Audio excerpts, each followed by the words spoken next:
The band were, however, to release one final official single, the enigmatic The Universal. The Universal, I remember the first time I heard that when I was reviewing singles for Melody Maker and thinking, what on earth is Steve doing with this track? Which sounds like he's recorded it in his back garden with a cassette tape recorder, which I believe he did. I have a funny feeling I actually heard The Universal being recorded. I went down to some house that they had, or Steve had, and he was out in the garden with his guitar and a tape recorder. And I think he was doing The Universal then. And the dogs were, you know, as they are on the record, yapping about. And I just sort of caught the end of it.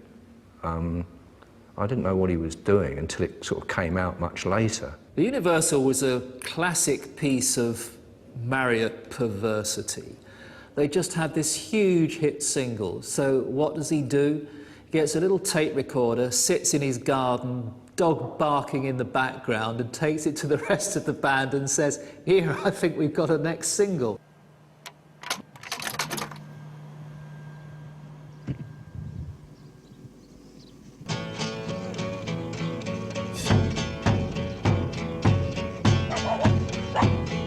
Such a lot of good ways to be bad, and so many bad ways to be good. Haven't paid my rent yet. Actually, in retrospect, it's grown in kind of appeal over the years. It's now probably, amongst Small Faces aficionados, it's one of their favourites because it's so off the wall and odd and peculiar.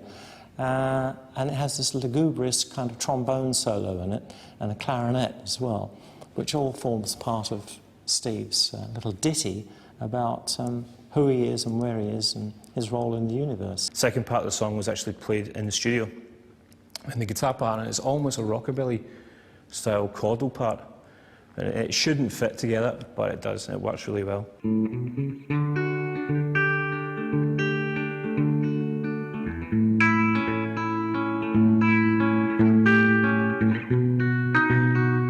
Marriott was really hurt it wasn't a hit. To him, it was the best thing he'd ever done up until that point.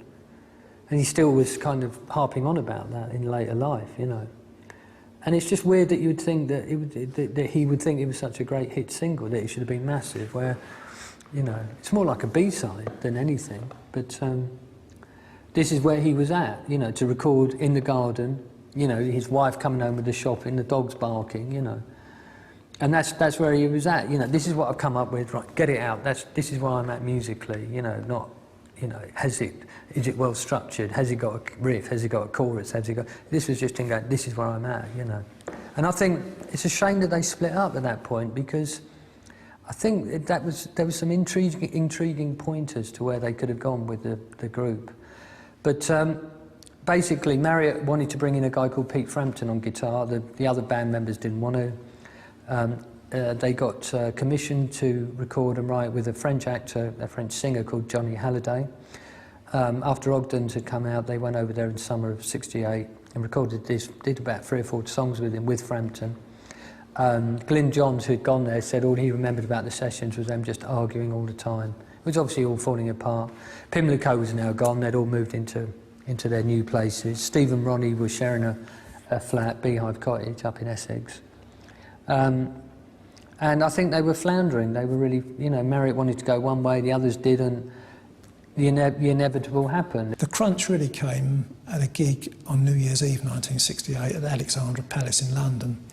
The Small Faces appeared there with an all-star cast, and Steve actually was so disgusted with the sound, they were having amplification problems that night, that he actually threw his guitar to the ground and walked off stage, leaving the rest of the guys to struggle on to the end of the set.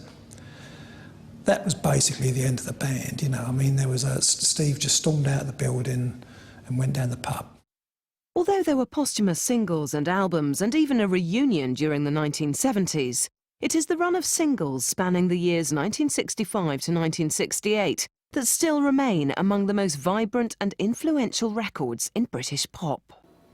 Well, it's amazing. I mean, if you listen to the first single, What You Gonna Do About It, and listen to the last one, The Universal, it's a complete two different.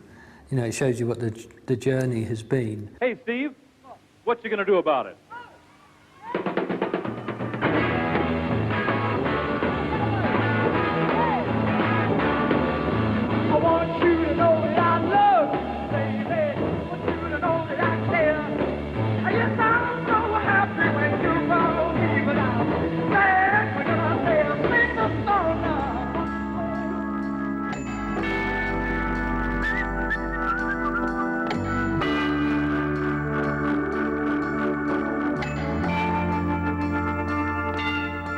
The Small Faces basically burnt so much creativity in such a short time. When you think that the Beatles took 4 years from Please Please Me to Revolver to get to... The Small Faces did it within 11 months. And that is what is so unique about them, that they blazed their way through their career.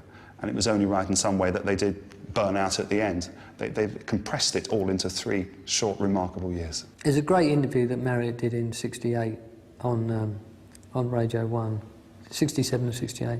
He's asked about Ichiku Park and how they got the phasing on the record. He went, "Oh, it's simple. I pissed on the tape."